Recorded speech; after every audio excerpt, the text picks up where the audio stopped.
ஆண்டவரிடத்திலே ஆசீர்வாதங்களை பெற்றுக்கொள்றதுன்னு அது ஒரு பெரிய பாக்கியம். ஆண்டவரிடத்தில் ஆசீர்வாதங்களை பெற்றுக்கொள்றது ஒரு பெரிய பாக்கியம்.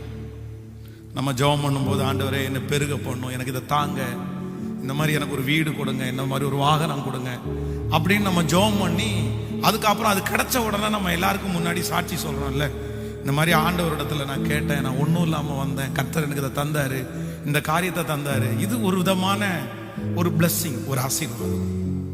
இன்னொரு ஆசீர்வாதம் ஒன்று இருக்கிறது. ஆண்டவருக்காக பாடுகளை சகிக்கிறது என்று ஒரு ஆசீர்வாதம் இருக்கு. நம்ம நிறைய பேர் எதை விரும்பும் அப்படின்னா, ஆசீர்வாதங்களை பெற்றுக்கொள்றதுல தான், அதுல தான் ஆண்டவர் இருக்கிறாருன்னு நம்ம நினைக்கிறோம். ஆனா உண்மையிலே நிறைய பரிசுத்தவான்கள் எதை தான் சொல்றாங்க அப்படின்னா, நான் ஆண்டவருக்காக இதெல்லாம் சகிச்சேன், நான் ஆண்டவருக்காக இதெல்லாம் விட்டு கொடுத்தேன், ஆண்டவருக்காக இந்த ஏச்சை வாங்கினேன், இந்த பேச்சை வாங்கினேன். நம்ம உங்களுக்கு அப்படி சொல்லுகிற அனுபவம் ஏதாவது இருக்கா? நான் சொல்றேன், அப்பதான் ஒரு உண்மையான ஒரு வெற்றியுள்ள ஒரு கிறிஸ்தவ வாழ்க்கைய நம்ம வாழ்றோம்னு அர்த்தம். வெறும் ஆசீர்வாதத்தை மட்டும் வாங்கும்போது ஸ்தோத்திரம் பண்ணிட்டு போறதில்லை, அது கிறிஸ்தவ வாழ்க்கை அல்ல. அப்ப துதிக்கிறது மட்டும் கிறிஸ்தவ வாழ்க்கை அல்ல. அப்போனா நம்ம எப்படி இருப்போம் அப்படின்னா, யோபுனுடைய மனைவியை போலதான் இருப்போம். யோபுனுடைய மனைவியை குறித்து வேதம் சொல்லுது, வரும்போதெல்லாம் கர்த்தருக்கு ஸ்தோத்திரம், பணம் வந்தோடனே கர்த்தருக்கு ஸ்தோத்திரம், ஆடு மாடுகள் பெருகின உடனே கர்த்தருக்கு ஸ்தோத்திரம், பிள்ளைங்க நல்லா இருக்காங்கன்னு கேள்விப்பட்டோன்னா கர்த்தருக்கு ஸ்தோத்திரம், ஒவ்வொரு பிள்ளைக்கும் ஒவ்வொரு வீடு கட்டும் போது கர்த்தருக்கு ஸ்தோத்திரம். ஆனா பிள்ளைங்க எல்லாம் இறந்து போயிட்டாங்க, ஆடு மாடுகள் எல்லாம் விட்டு போயிருச்சு அப்படின்னும் போது தேவனை தூசிக்கிறதற்கு கூட அவங்க தயங்கவே இல்லை. இன்னும் நீர் உம்முடைய உத்தமத்தில் உறுதியாய் தரித்திருப்பீரோ, தேவனை தூசித்து ஜீவனை விடும். இன்னைக்கு ஆண்டவர் எப்படிப்பட்டவங்களை தேடுறாரு அப்படின்னா, ஆசீர்வாதத்திற்கு மட்டும் ஸ்தோத்திரம் போடுறவங்களே அல்ல, நான் கர்த்தருக்காக பாடு சகிச்சேன்னு சொல்ற வார்த்தைய ஆண்டவர் நம்மிடத்திலே எதிர்பார்க்கிறார். என் நிமித்தம் நீங்கள் துன்பப்படுவீர்களே ஆனால் சந்தோஷப்பட்டு களி கூறுங்கள், பரலோகத்திலே உங்களுக்கு பலன். இப்ப நான் சொல்றேன், யார் அப்படி ஜெபம் பண்றா? யார் அப்படி ஜெபம் பண்றா?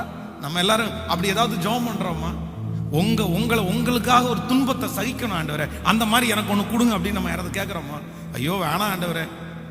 அவன் உலகத்தானா இருந்தா கூட, ரட்சிக்கப்படாதவர்களா இருந்தா கூட, அவங்களுக்கு முன்னாடி நம்ம ஒரு ஏச்சு பேச்சு கேட்க கூடாதுன்னு தான் நம்ம இருக்கு நினைக்கிறோமே தவிர, அவங்கள்ட்ட பேச்சு வாங்குறத நம்ம நினைக்கல. ஆனா உண்மையான கிறிஸ்தவன்றது ஆசீர்வாதமும் நமக்கு கிடைக்கும், ஆனா பாடுகளிலையும் ஆண்டவரை துதிக்கிறதா உண்மையான கர்த்தருடைய பிள்ளைகளுடைய அழகு. ஆமென் சொல்லுங்கள். அதான் அப்போஸ்தலனாகிய பவுல் சொல்லுகிறான், கிறிஸ்துவின் அன்பை விட்டு என்னை என்ன பண்ண முடியாது? பிரிக்கவே முடியாது. உபத்திரவம் வந்தாலும், வியாதி வந்தாலும், பிரச்சனைகள் வந்தாலும், போராட்டங்கள் வந்தாலும், எது வந்தாலும் கிறிஸ்துவின் அன்பை விட்டு என்னை வாழ்ந்திருக்கவும் எனக்கு தெரியும், தாழ்ந்திருக்கும் எனக்கு தெரியும். சோ இன்றைக்கு இந்த உபவாச ஜெபத்தினுடைய இந்த 2வது செக்ஷன்ல நம்ம எல்லாரும் ஆண்டவரிடத்துல எதற்கு ஸ்தோத்திரம் பண்ணணும்னா, எனக்கு தந்த பாடுகளுக்காக உமக்கு நன்றி ஆண்டவரே, எனக்கு தந்த அவமானங்களுக்காக நன்றி ஆண்டவரே, என்னை நடத்தின சோதனையான பாதைகளுக்கு நன்றி ஆண்டவரே. ஏன் அப்படின்னா, அதுதான் நமக்கு பரலோகத்துல மிகுந்த பலனாய், பெரிய பலனாய், அந்த அவமானம் தான் நமக்கு ஆசீர்வாதமா பரலோகத்துல இருக்குது. ஹல்லேலூயா. அதனால அவமானப்படுறத குறிச்சு, உன்னை இழக்கிறத குறிச்சு ஆண்டவருடைய பிள்ளைகள் ஒரு காலம் நீங்க கவலைப்படவே கூடாது. வாங்கும் போது எவ்வளவு சந்தோஷம் உங்களுக்கு இருந்துச்சோ, அதை இழக்கும் போது உங்களுக்கு என்ன இருக்கணும்? கேட்கல என்ன சார், என்ன பாஸ்டர் இப்படி சொல்றீங்க? நான் சொல்றேன், நீங்க தரமான விசுவாசிங்கன்றதுக்கு எது அர்த்தம் தெரியுமா? அப்படியே பிசுறு கூட தட்டாம இருக்கிறதா. வாங்கும் போது எவ்வளவு சந்தோஷமா வாங்குறீங்களோ, கொடுக்கும் போதும், அதை எடுக்கப்படும் போதும் அவ்வளவு சந்தோஷமா நீங்க ஓகே ரைட் பரவாயில்ல அப்படின்னு நினைச்சீங்க அப்படின்னா, நீங்க தான் ஒரு தரமுள்ள கிறிஸ்தவன். நீங்க உங்களை யாராலும் உங்களுடைய விசுவாச கப்பலை சேதப்படுத்தவே முடியாது. இப்போ நீங்க நம்ம செக் பண்ணி பார்த்தா தெரியும். அதான் மிகப்பெரிய ஸ்தாபனத்தினுடைய தலைவர் அவருடைய வீட்டிலே அந்த ஊழியத்தை ஆரம்பிக்கும் போது 30 நாள் சாப்பாடு இல்லாம இருந்தாராமா. 30 days, 30 நாள் சுத்தமா சாப்பாடு இல்லை. பிள்ளைங்க அப்படியே துவண்டு போயிட்டாங்களாமா.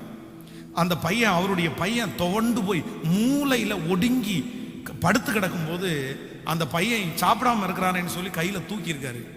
கையில தூக்கி அப்படியே பார்க்கும்போது அந்த பையன் துவண்டு அப்படியே விழுந்தாராமா.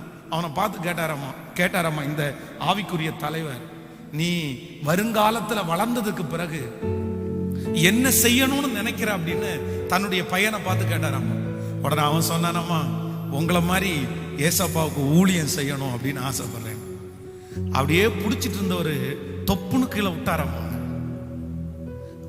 கீழே விட்டு அந்த பிள்ளை கீழே விழுந்தோன்னா பார்த்து சொன்னாராமா, ஆண்டவருக்கு ஊழியம் செய்யணும்னா 30 நாள் பசி இல்லை, 300 நாள் பசியை தாங்குற அளவுக்கு உனக்கு விசுவாசம் இருக்கணும்னு சொன்னாராம். தன்னுடைய பிள்ளை அப்படி வளர்த்திருக்கிறாரு.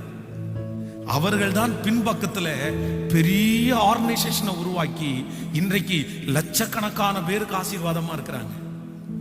அவர்கள் அதற்கு பயப்படவே இல்லை, அதற்கு கலங்கவே இல்லை. வாங்குறதே சந்தோஷப்பட்டாங்க, இழக்கிறதுலையும் சந்தோஷப்பட்டாங்க. அதான் நான் எந்த நிலைமையிலையும் மனரம்யமா இருக்க கற்றுக்கொண்டேன்.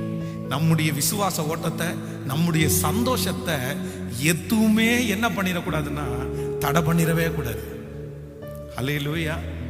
உங்க ஜபத்தையோ உங்களுடைய வாழ்க்கையில ஆண்டவருடைய நெருக்கத்தையோ எதுவுமே தடை பண்ணக்கூடாது.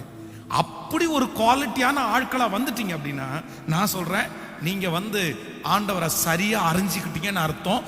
அப்படி யாருமே இல்லைன்னா நீங்க இன்னும் சரியா ஆண்டவரை அறிஞ்சுக்கலன்னு அர்த்தம்.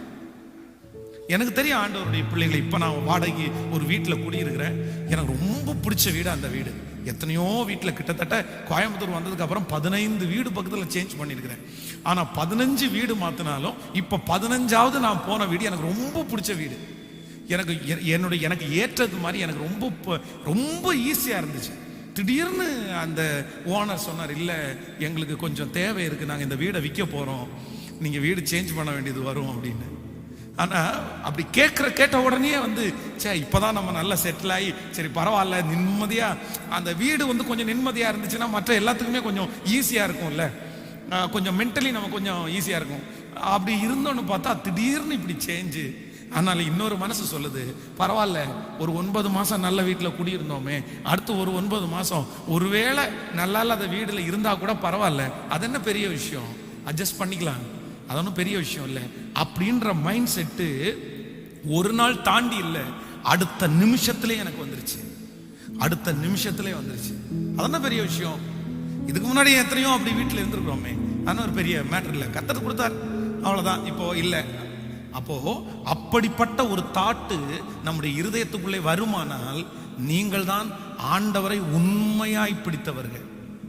இப்போ நீங்க உங்களுக்கு தடுமாற்றம் வருதா, சோதனை வரும்போது உங்களுக்கு விசுவாச குறைவு வருதா, சிலர் என்ன பண்ண, நான் இன்னும் ஜெபம் பண்ண மாட்டேன், நான் இன்னும் சர்ச்சுக்கு வர மாட்டேன், நான் பைபிளே கையில தூக்க மாட்டேன், ஏன் ஆண்டவர் என்னை கைவிட்டாரு, ஏன் ஆண்டவர் என்னை வெட்கப்படுத்தினாரு, ஏன் ஆண்டவர் எனக்கு இவனுக்கு முன்னாடி எனக்கு என்ன விற்று போட்டாரு, நான் ஜெபம் பண்ணலையா, நான் தசமாவும் கொடுக்கலையா, நான் அப்படி பண்ணலையா, நான் இப்படி பண்ணலையா, கர்த்தர் என்னதான் இருந்தாலும் இப்படி அமைதியா இருக்கலாமா அப்படின்னு நம்ம ஆண்டவரை பார்த்து நிறைய பேர் கேள்வி கேட்போம். இல்லவே இல்லை. கேள்வி கேட்கறது ஆண்டவர் மேல வச்ச நம்பிக்கை அல்ல. ஆண்டவரை நீர் எப்படி நடத்தினாலும் நான் ஏற்றுக்கொள்வதற்கு ஆயத்தமா இருக்கிறேன். ஆமேன்னு சொல்லுங்க பார்க்கலாம். நான் என்ன எரிய வச்சிட்டீங்க, நான் சாகுற வரைக்கும் எரிஞ்சுட்டே தான் இருப்பேன். எத்தனை புயல் வந்தாலும் எத்தனை காற்றடிச்சாலும் நான் எரிஞ்சுட்டே இருப்பேன். ஆமேன்னு சொல்லுங்க பார்க்கலாம்.